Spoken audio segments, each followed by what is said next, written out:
Semuanya serba simbol.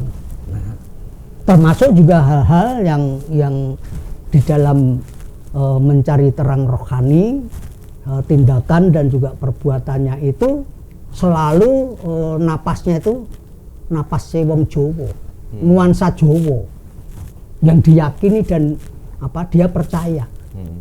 Nah, kalau orang sudah percaya mau ngapain? Gitu.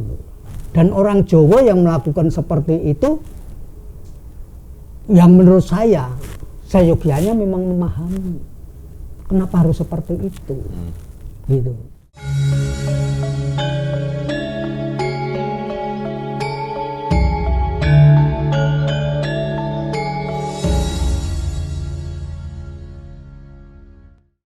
Nah, tadi kan Ki bilang tentang Jawa itu sendiri, dan ada tadi pembicaraan tentang kejawen. Nah, kejawen itu sendiri apa?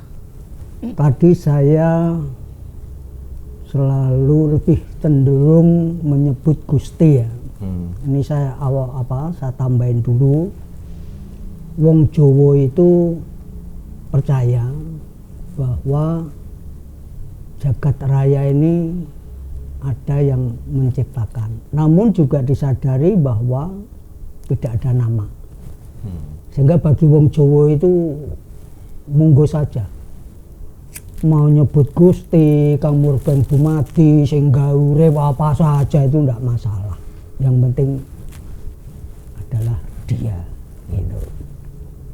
Nah, sedangkan masalah kejawen itu yang larinya nanti menjadi suatu budaya, yaitu suatu tindakan, suatu perbuatan yang ada hubungannya dengan menembah kepada Gusti. Dan kecenderungannya kejawen itu lebih kepada bentuk suatu simbol atau perlambang. Semuanya itu adalah suatu bentuk dari kepercayaan, bentuk pada suatu hormat atau suatu bakti, ya. Berbakti. Misalnya begini, ada seseorang yang penuh dengan syukur kepada Tuhan, supaya orang sepakat dulu lah ya. Itu banyak hal yang dilakukan sesuai dengan apa yang dikehendaki. Misalnya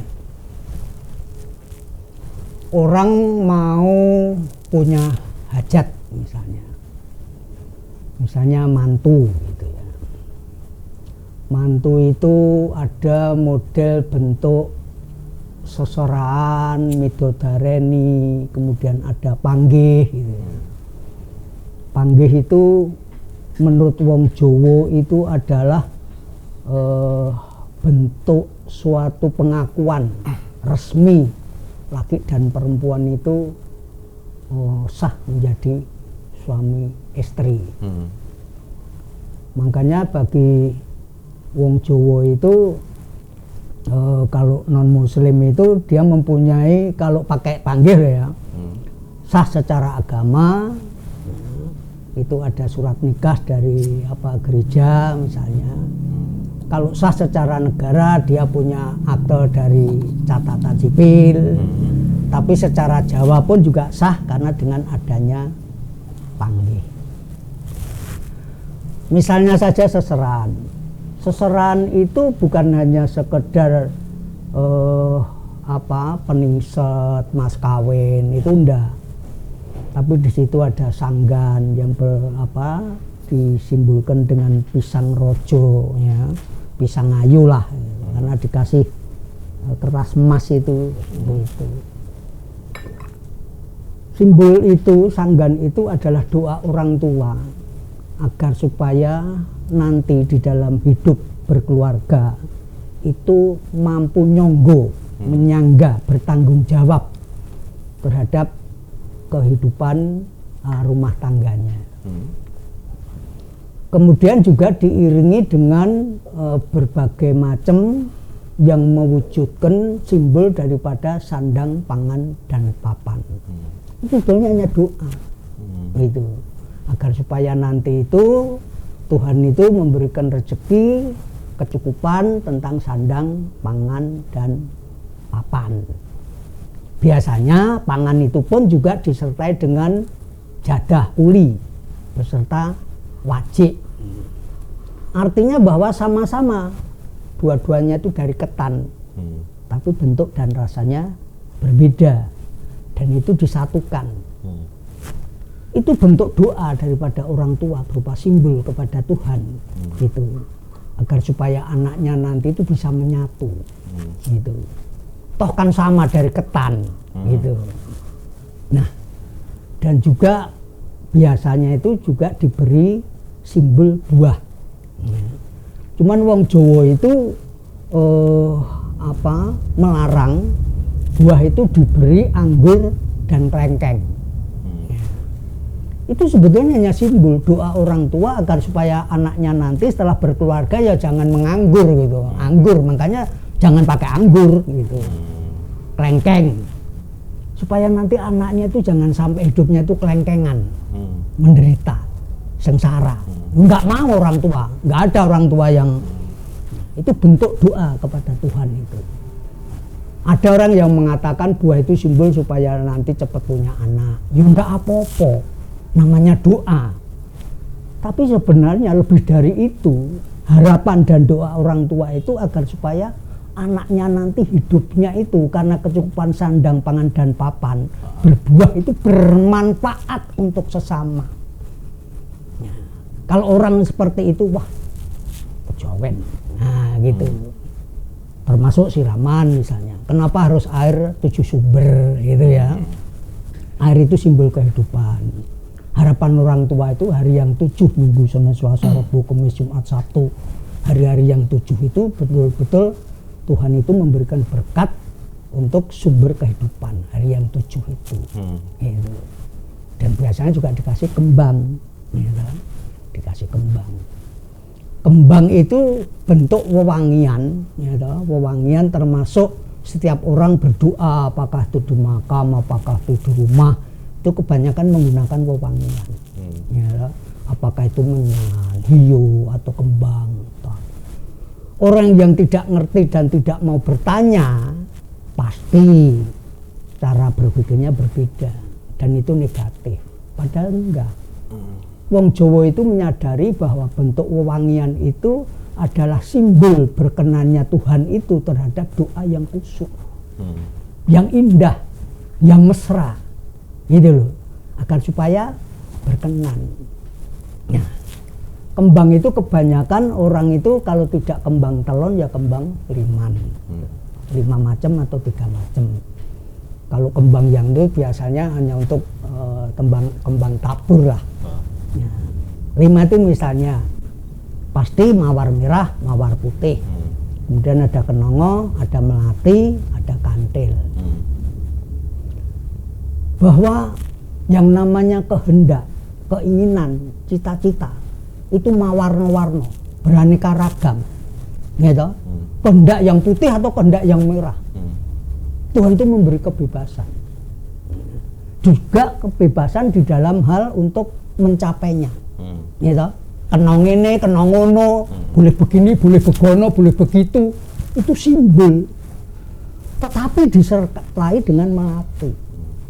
Artinya itu pepeling, pengingat kepada anak ini tadi supaya tansah ngati-hati, berhati-hati untuk memilih yang merah ataupun yang putih, agar supaya tidak terjerumus dengan hal-hal yang tidak berkenan oleh Tuhan. Makanya disimbolkan dengan kantil. Atimu tansah kumantil ing Gusti. Berbakti, ya, perintahnya ya kamu ikuti, larangannya ya jangan dilanggar. Semuanya serba simbol, gitu. Termasuk juga di misalnya di makam, kenapa kok pakai menyan? Itu sebetulnya ya hanya simbol saja. Pada saat seseorang berdoa, kemudian pikirannya ngelantur kemana-mana, kemudian tercium bau, apakah itu menyan atau apa kembang, itu mengingatkan pada kita, loh, saya ini sedang sapa Gusti. Simbol, bukan kok misalnya makan setan atau enggak ada itu. Wong Jawa itu enggak ada punya pikiran seperti itu. Lebih bentuk rasa syukur ya? Lebih bentuk rasa syukur. Kayak misalnya syukuran ya toh, pakai nasi tumpeng dan lain sebagainya. Itu juga semacam bentuk syukur. Tinggal permasalahannya syukur yang seperti apa. Lauk pauknya itu akan berbeda. Oh ini dikasih nasi golong, oh ini dikasih ini, dikasih ini. Tumpeng tumapaing panguripan, mengawali kehidupan karena sesuatu yang baru. Apakah dia itu mendapatkan pekerjaan, apakah dia mempunyai anak dan sebagainya. Itu kalau wong Jawa itu bentuk syukurnya itu adalah dengan korban makanan. Istilahnya bersyukur. Gitu. Sehingga kalau orang yang tidak tahu dan lain sebagainya ya cara berpikirnya berbeda. Cuman karena itu masalah budaya sekarang ini sudah terkikis. Karena orang tidak bertanya, tidak tahu permasalahannya, tidak menghayati, nah akhirnya menganggap bahwa itu sesuatu hal yang syirik gitu. Ya tidak apa-apa. Orang sudah percaya dan merasa hatinya menjadi tentram dan damai, dia bisa mensyukuri dengan cara dia. Toh kan tidak mengganggu orang lain, gitu. Kalau wong Jawa yang benar gitu, masa butuh. Aku dengan begini aku bisa dialog kok dengan Tuhan kok, gitu. Termasuk misalnya keris.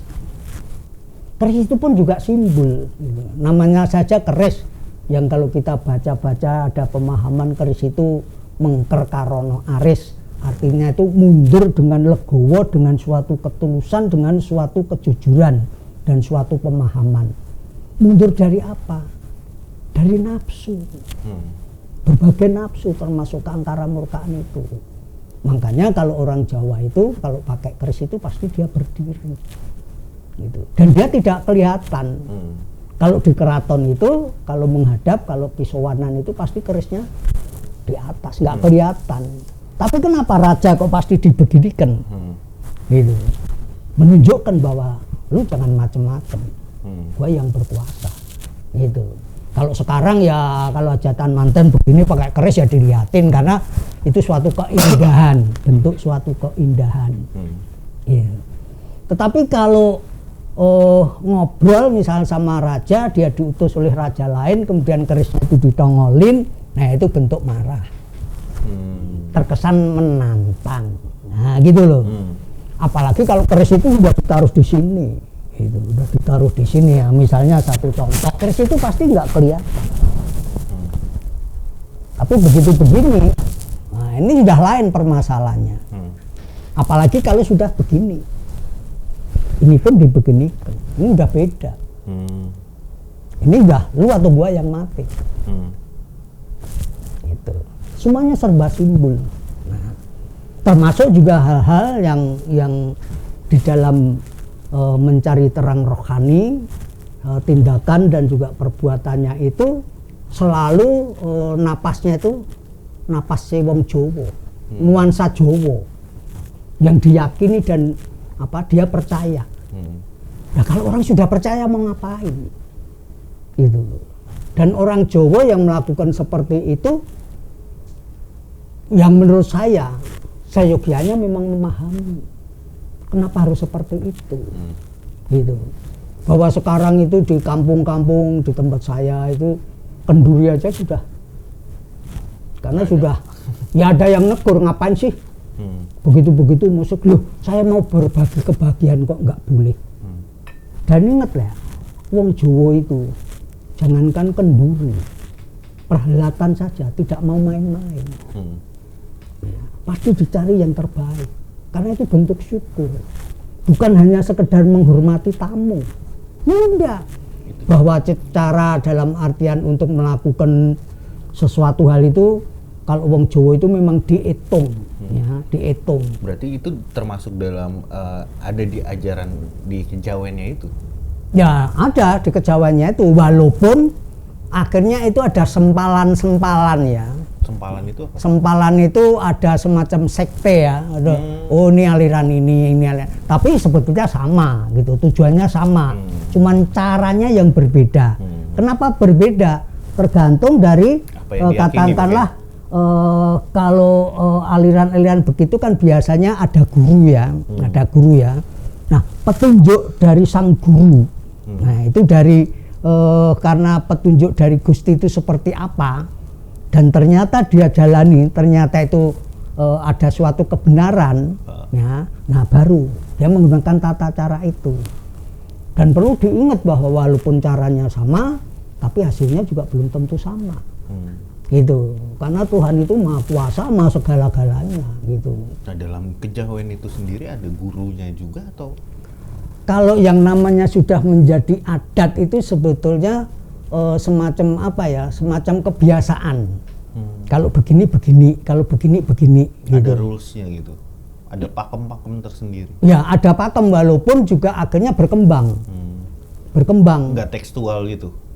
Oh enggak, walaupun akhirnya terus itu apa ya, ada yang menulis ya. Sehingga ada misalnya tata cara ini itu penulisnya adalah si A. Tapi apakah itu nantinya akan ada pergeseran juga? Ya sekarang kan sudah pergeseran. Sekarang kan sudah pergeseran. Karena orang ya dianggap apalah gitu. Jadi istilahnya itu apa ya, orang karena tidak paham ya dia tidak salah karena dia tidak paham. Ya, kadang-kadang orang-orang yang zaman sekarang, kelahiran zaman sekarang, misalnya mau menggunakan tata cara seperti itu, nggak usah lah itu apa mahal, kejawen, bukan masalah mahal, karena kejawen dan dia tidak tahu gitu. Tapi orang yang akhirnya paham ya dia pakai. Walaupun dia anak zaman sekarang gitu. Nah, dan itu pun juga tidak setiap apa ya, itu bisa dilakukan sendiri. Misalnya tadi bicara masalah perhelatan manten gitu ya. Itu yang namanya siraman itu tidak setiap orang, kalau wong Jawa itu tidak mau setiap orang itu dipandu oleh siapa saja atau panggil itu dipandu oleh siapa saja, enggak. Ada WO-nya gitu ya. Pasti menggunakan dukun manten. Dukun manten. Oh, itu ada dukun manten. Orang yang diberi kemampuan oleh Tuhan itu untuk melakukan hal-hal yang seperti itu, ritual seperti itu. Nah, dari hal yang seperti itu kan segmentasi orang, pemikiran orang pasti kan, wah, kejawen itu enggak jauh-jauh dari hal-hal yang klinik, hal-hal yang mistis. Ya apa sih semuanya mistis ya? Kehidupan ini kan sebetulnya apa sih? Orang itu juga ada batas waktu, pakai mati dan sebagainya. Klenik itu kan sebetulnya jelimet, harus petung ini, petung ini, petung ini, petung ini. Nah, uang kok teng klenik, akhirnya jadi klenik, gitu loh. Nah, orang kalau nggak tanya, klenik itu pasti negatif, gitu. Ya, artinya gini, seperti yang pernah saya katakan gitu, wong Jawa itu. Kalau nggak ngerti itu tanya, kalau nggak nanya artinya apa? Kan nyakitin hati orang, perasaan orang. Untungnya di mana? Ngejudge jatuhnya. Lah iya, orang nggak ngerti, langsung membuat justifikasi, ya kan nggak pas, gitu. Buat tanya dulu, begitu tanya dia pikir logikanya nggak masuk, nggak cocok, ya nggak apa-apa. Wong Jawa itu tidak perlu kok. Saya percaya ini nggak butuh kamu percaya kok. Nggak butuh kamu mengikuti kok. Nah gitu loh. Jadi hal-hal yang sifatnya kejawen itu sesuatu hal, perbuatan, tindakan yang tidak lepas daripada nuansa Jawa gitu. Bahwa dalam prakteknya misalnya di dalam terang rohani ya seperti yang saya jelaskan itu adalah hubungannya dengan ulah rasa, ulah batin. Ya pasti adalah pergeseran karena kehendak ya. Karena yang namanya kejawen yang larinya kepada masalah ulah rasa dan ulah batin itu sebetulnya ya tidak lepas dari kehendak dan tekad seseorang gitu. Ada orang yang tertarik dengan ini, nah kemudian dia lakukan ritual secara kejawen, tata cara yang mengikuti aturan kepercayaan sebagai wong Jawa. Nah, tadi sempat kepotong saya Om. Sempat nggak jelas tentang garis besar yang dimaksud itu dengan kejawen. Jadi itu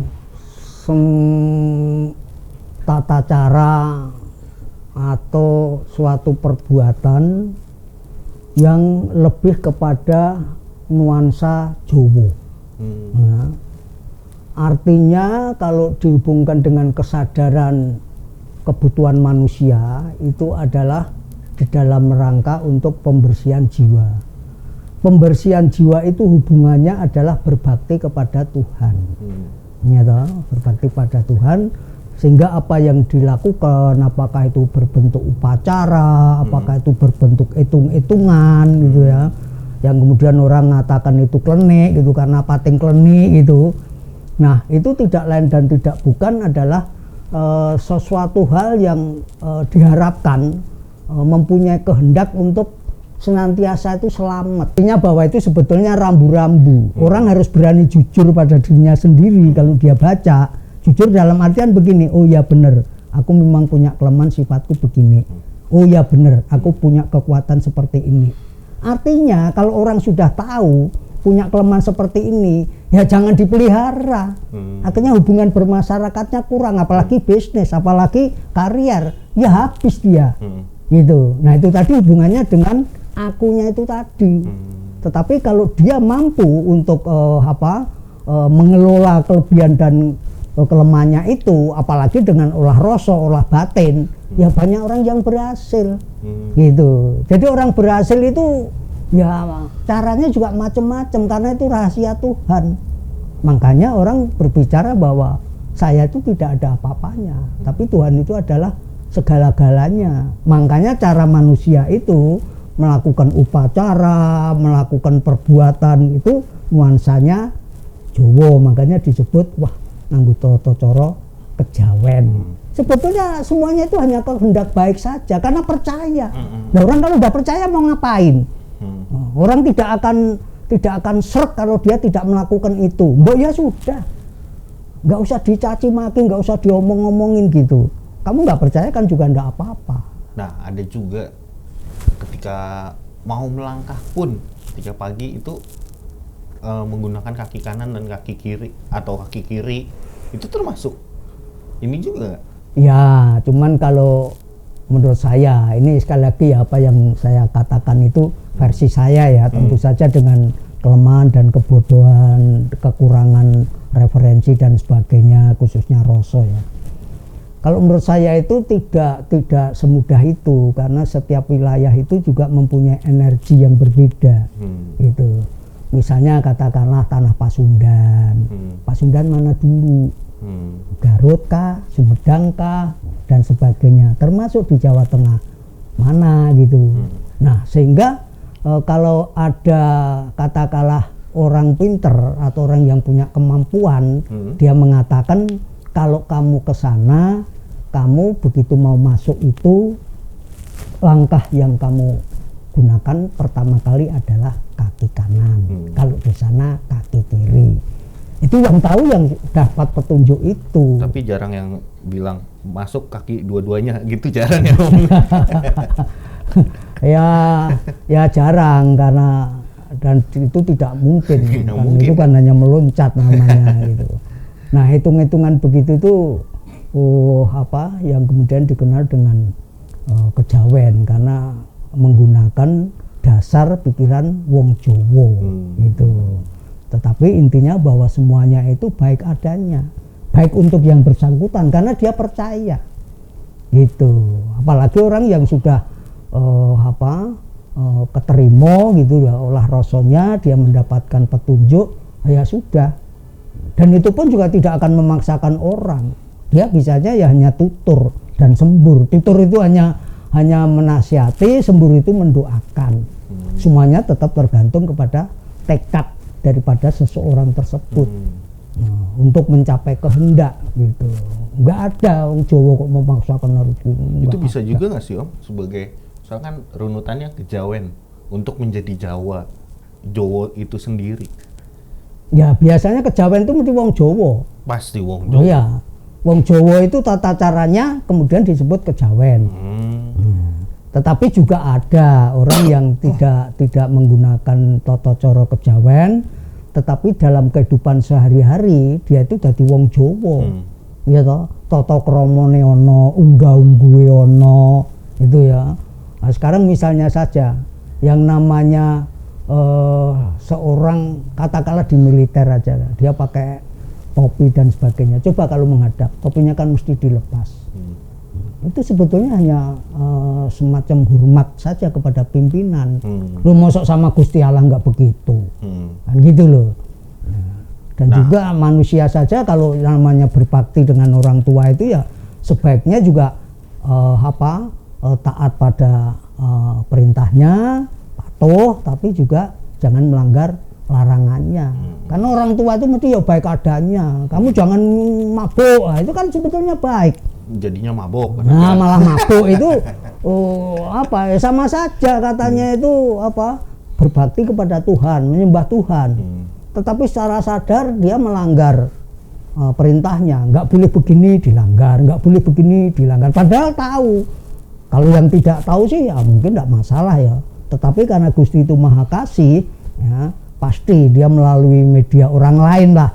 Itu nasihati atau dia melihat, menyaksikan dengan mata kepala sendiri, dengan telinganya sendiri, ada orang lain ngobrol-ngobrol yang menurut rasanya itu menyindir dia. Dan hebatnya Gusti Allah itu apa? Orang itu menjadi sadar. Nah itu, jadi itu Jawa ini. Nah ada juga nih Om, salah satu hari mungkin orang menganggapnya itu, wah ini harinya orang kejawen, suroan. Itu apa tuh Om? Ya kalau orang tidak berani, sebetulnya tidak berani ya. Tidak berani menggunakan bulan Suro. Itu kan sebetulnya suatu penghargaan, suatu hormat, suatu bakti kepada para raja, ya. Karena para raja dulu itu hari Suro itu adalah harinya raja, digunakan untuk ritual begini begitu gitu. Sehingga orang Jawa akhirnya ya tidak berani, dan itu akhirnya menjadi sesuatu yang sugesti. Artinya sugesti begini, ada orang yang mantu pada bulan Suro, ya. Padahal dia sebetulnya itu percaya, tapi karena omongan gini-gini akhirnya dia goyah, ya, akhirnya dia laksanakan. Nah, ada juga yang cuci keris di hari itu. Ya, sebetulnya kalau itu larinya kepada suatu energi di mana bulan itu yang diyakini ya, energi itu sangat kuat lah. Sama saja lah orang kalau berpikir kenapa sih Tuhan itu menciptakan Allah hari pertama itu harus ini, hari kedua itu harus ini, hari ketiga itu harus ini, binatang itu hari kesekian, gelap dan terang itu hari kesekian gitu. Itu nek wong Jawa diitung. Karepe iki opo sih? Gitu. Nah, terus klenik itu tadi diotak-atik gitu. Mengotak-atikkan gitu. Diotak-atik, tapi tidak hanya menggunakan logika. Ya, tapi juga menggunakan rasa. Nah, rasa itu sendiri bisa diolah. Oh, bisa. Itu termasuk kejawen atau apa? Ya, itu olah rasa itu kalau ya Jawa itu, kejawen itu. Ya, cuman orang kan tidak mau itu dikatakan kejawen, dan itu juga bebas, enggak apa-apa. Kamu mau meditasi dengan caramu, ya ora apa-apa gitu. Kamu mau wiritan, ya ora apa-apa. Itu sebetulnya juga olah rasa. Kebetulan di dalam pemahaman tentang olah rasa, olah batin itu lebih kental sejak awal itu masalah kebatinan kejawen. Nah, cuman ada orang subnya lagi. Oh itu. Iya, itu setiap berarti orang itu. wapak pun itu masuk ke situ. Iya. Iya. Jadi penggunaan energi itu ya kejawen.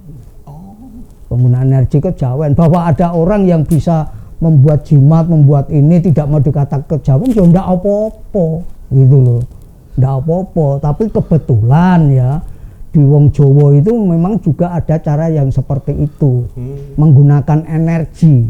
Karena secara logika, kalau dilogikakan, manusia itu mengandung mangaan, ya toh, berbagai macam logam, dan semua benda termasuk keris yang terdiri dari logam sekian macam bisa disenyawakan jadi satu, itu juga energi.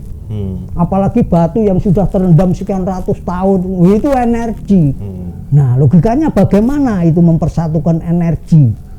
Nah, gitu. Makanya ada orang misalnya punya ini kok terus jadi pucat, jadi sakit, ya karena energinya nggak pas.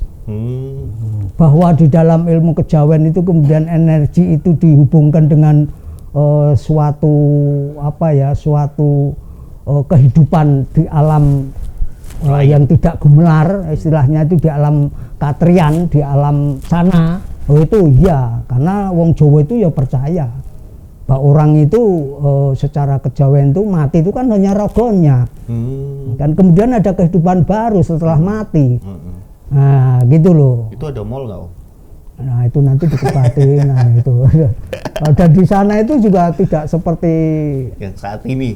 Iya, orang terus. Kalau wong Jawa itu pasti didoakan. Malah ada yang ngalah berkah gitu ya. Ngalah berkah itu dalam artian itu setelah mendoakan, misalnya ampunlah dosa-dosa ini dan sebagainya. Kelebihan berkahnya ya Allah berikan kepada saya supaya bisa murakabe pada anak cucu. Itu ya enggak apa-apa, hanya namanya penyuwunan kok. Orang kalau nyuwun itu kan berarti selalu mendekatkan diri pada Tuhan. Kalau orang begini nggak boleh, begini nggak boleh, ya berarti kan tidak pernah minta. Lebih penyekatan ya kalau kayak gitu, lebih membatasi. Ya, tapi artinya bahwa itu di dalam tataran, kalau dalam kejawen atau apa yang dirunut ke sangkan paraning dumadi kebatin dan sebagainya, ya ada pemahaman orang kalau minta itu berarti belum dewasa. Makanya ada olah rasa, olah batin, dan itu pun ada tingkat-tingkatannya. Dalam kejawen itu berarti ada tingkatannya juga.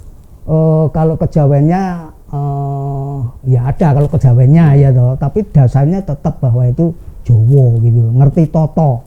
Nah, tinggal orang mau nggak mengikuti toto itu, aturan itu tadi, etika itu tadi, gitu loh. Jadi pada saat orang kan kadang akunya itu ya munculnya itu begini, karpe dhewe, untungnya sendiri ya toh.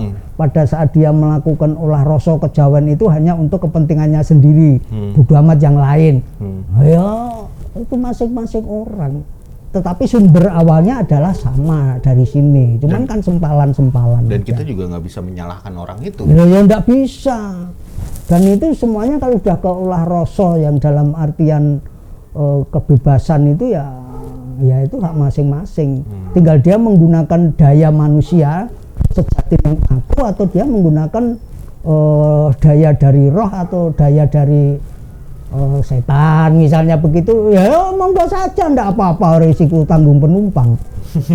Artinya risiko tanggung penumpang itu ya saya tidak bisa ikut bertanggung jawab kamu itu mau ke surga atau ke neraka nanti gimana, ya nggak bisa gitu. Tapi itu kalau hak prerogatif Tuhan berarti.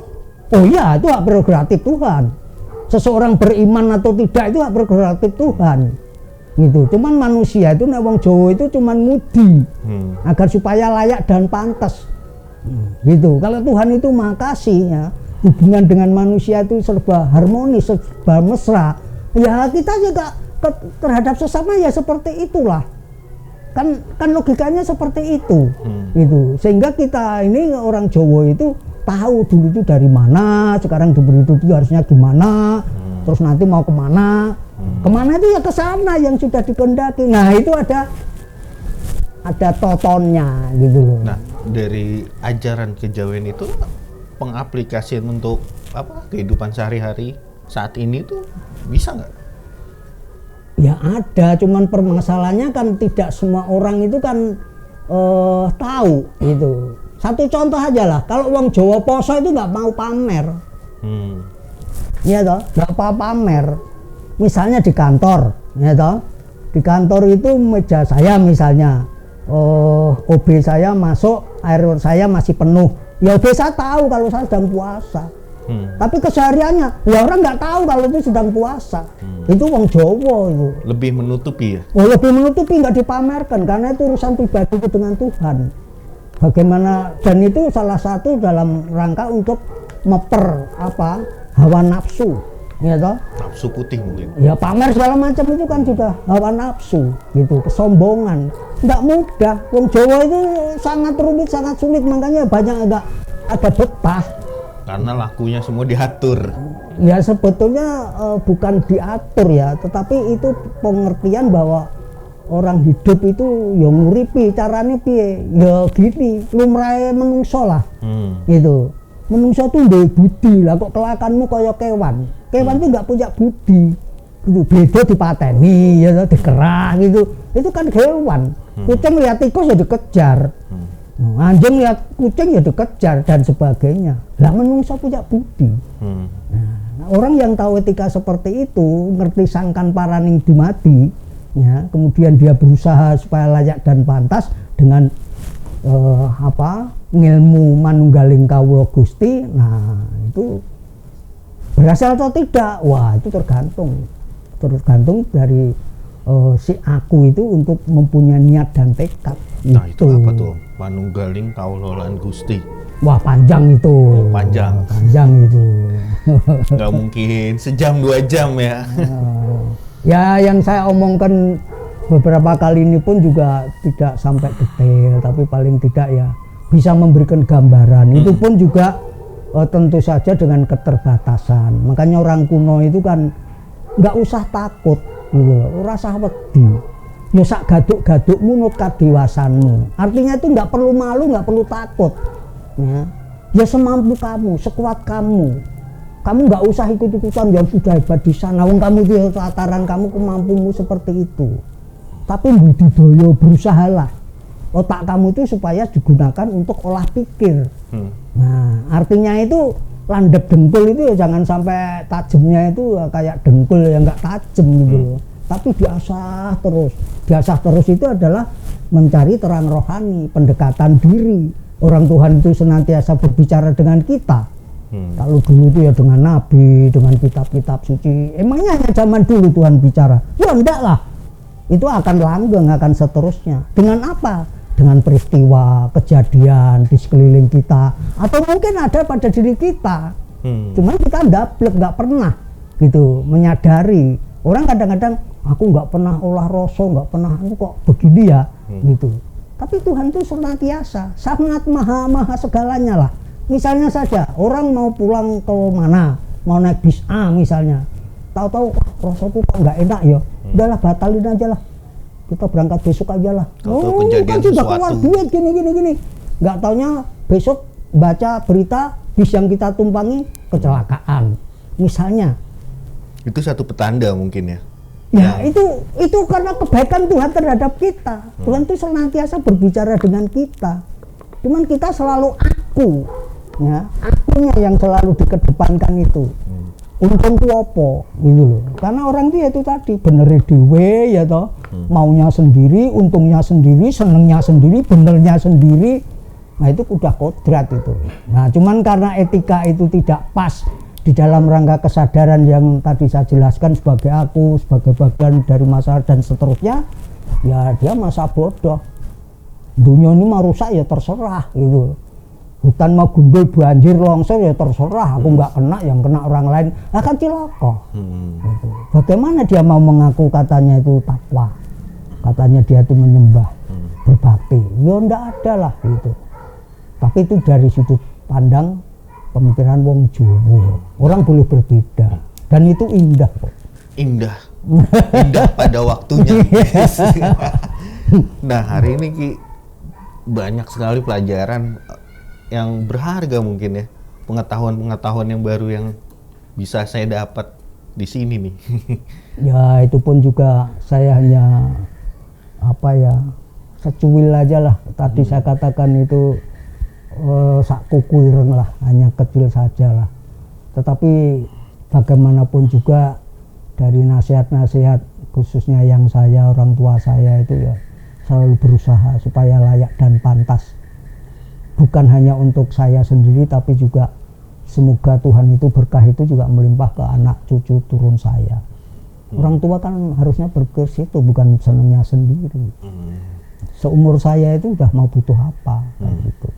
Mungkin di lain waktu kita bisa ngobrol-ngobrol lagi nih. Monggo saja, tapi sekali lagi bahwa ya itu dengan kelemahan, kebodohan saya. Cuman karena saya mungkin juga banyak baca baca sampean tidak, Iya. saya sering ulah rasa sampean tidak. Artinya kita hanya tukar pikiran saja. Apa yang saya sampaikan saya juga tidak memaksakan sampean juga percaya. Tapi paling tidak itu menjadi pemikiran yang kemudian dipertimbangkan dengan budi dan akhirnya itu menjadi suatu keputusan yang katanya ini bijak, ini tidak dan sebagainya. Tapi juga perlu disadari bahwa ada sesuatu hal yang tidak mampu dijangkau oleh pemikiran maupun budi, dan itu hanya bisa dilakukan dengan olah rasa dan olah batin. Oke.